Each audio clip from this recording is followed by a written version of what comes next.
नमस्कार। कभी सोचा है कि किसी बच्चे का भविष्य क्या जन्म से भी पहले तय हो सकता है? आज हम एक बहुत ही गहरे और सच कहूं तो एक जादुई भारतीय विचार को समझने वाले हैं। गर्भ संवाद। देखिए, ये सिर्फ कोई परंपरा नहीं है।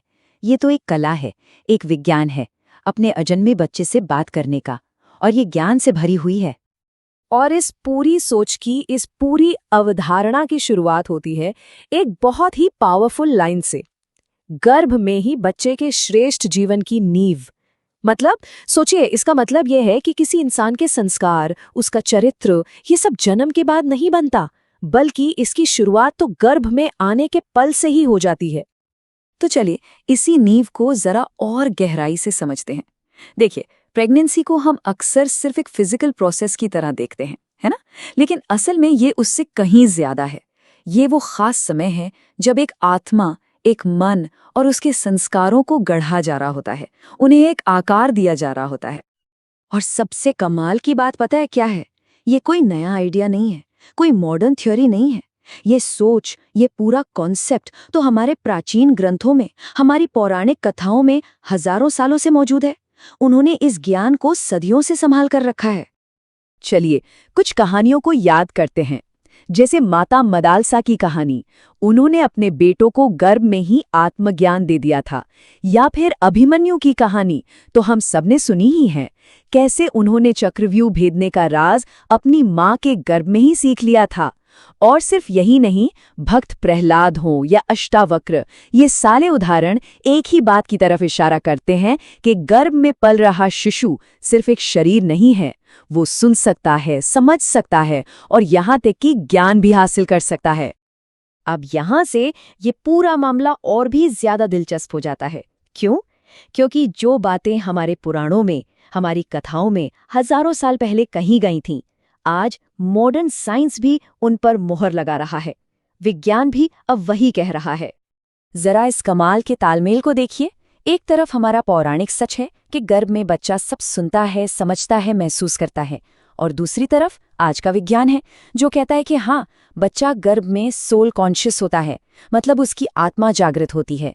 उसका सबकॉन्शियस माइंड यानी अवचेतन मन उस वक्त बहुत ज्यादा एक्टिव होता है। ये उसके मन की प्रोग्रामिंग करने का सबसे बेस्ट टाइम है। और जानते हैं, आज विज्ञान इसे एक फैंसी नाम भी देता है, एपीजेनेटिक्स। इसका सीधा सा मतलब है कि माँ का माहौल, उसकी भावनाएं, उसके विचार, ये सब बच्चे के जीन्स तक पर असर डाल सकते हैं। चलिए, अब जरा साइंस की नजर से देखते हैं कि गर्भ के अंदर होता क्या है। ये टाइमलाइन देखिए, कमाल की है। सिर्फ चौथे महीने में ही बच्चा आवाजों को पहचानने लगता है। सोचिए, छठे महीने तक तो वो प्यार, खुशी, यहाँ तक कि तनाव जैसी भावनाओं को भी समझने लगता है। और जब प्रेगनेंसी का तीसरा ट्राइमेस्टर आता है, तब तो वो हर रोज हजारों शब्दों के असर को अपने अंदर सोख रहा होता है। तो अब सवाल ये उठता है कि ये गर्भ संवाद जिसके बारे में हम इतनी बात कर रहे हैं, ये आखिर है क्या और इसके फायदे क्या हैं? चलिए, अब इसे ठीक से समझते हैं। गर्भ संवाद का मतलब बहुत सीधा और सरल है। इसका मतलब है अपने गर्भ में पल रहे बच्चे से प्यार से, पूरी जागरूकता के साथ और गहरी भावनाओं के साथ एक डायलॉग करना, एक बातचीत करना। ये बस यूं ही बातें करना नहीं है, बल्कि ये जुड़ने का एक सचेत प्रयास है, एक कॉन्शियस एफर्ट है। और ये जो संवाद है ना, ये सिर्फ एक लेवल पर नहीं होता। इसके 4 अलग अलग लेवल है। सबसे पहला और सबसे बाहरी लेवल है वैखरी, यानी जो शब्द हम बोलते हैं। फिर उससे जरा गहरा है मध्यम। इसमें हमारी फीलिंग्स, हमारी बॉडी लैंग्वेज सब शामिल हो जाता है। उससे भी गहरा लेवल है पश्यंती। ये है विचारों का कनेक्शन, एक तरह से टेलीपैथी। और फिर आता है सबसे गहरा, सबसे ऊंचा स्तर, परा। ये है आत्मा का आत्मा से सीधा कनेक्शन। तो जब इस तरह का संवाद किया जाता है तो इसके फायदे क्या होते हैं? सबसे पहला और सबसे बड़ा फायदा तो ये है कि माँ और बच्चे के बीच एक बहुत ही गहरा, एक अटूट इमोशनल बॉन्ड बनता है। इससे बच्चे का दिमागी, इमोशनल और रूहानी विकास होता है। सोचिए, एक ऐसे व्यक्तित्व की नींव रखी जाती है जो कॉन्फिडेंट हो, बैलेंस्ड हो और जिसके अंदर बचपन से ही सुरक्षा और भरोसे का एहसास हो। ठीक है, तो अब हम ये समझ गए कि गर्भ संवाद क्या है और ये इतना जरूरी क्यों है। तो अब सबसे जरूरी सवाल पर आते हैं, इसे करना कैसे है? चलिए, अब इसके प्रैक्टिकल तरीकों पर बात करते हैं। और सबसे अच्छी बात ये है कि इसे अपनी रोज की जिंदगी में शामिल करना बेहद आसान है। कोई मुश्किल काम नहीं है। बस बच्चे से प्यार से बात कीजिए, उसे अपने फैसलों में शामिल कीजिए। जैसे उससे पूछ रहे हों आज क्या करें, अपने दिन भर के अच्छे बुरे अनुभव उसके साथ शेयर कीजिए। और हाँ, ये भी याद रखना जरूरी है कि सिर्फ माँ ही नहीं, घर के बाकी लोगों की पॉजिटिव बातें भी गर्भ संवाद का एक बहुत जरूरी हिस्सा हैं। अब इस प्रैक्टिस को और भी पावरफुल बनाने के कुछ माध्यम भी हैं, जैसे सुबह के समय, खासकर ब्रह्म मुहूर्त में ध्यान करना। ये बहुत फायदेमंद है। शाम को अच्छा पॉजिटिव संगीत सुनना, ये कमाल का अनुभव हो सकता है।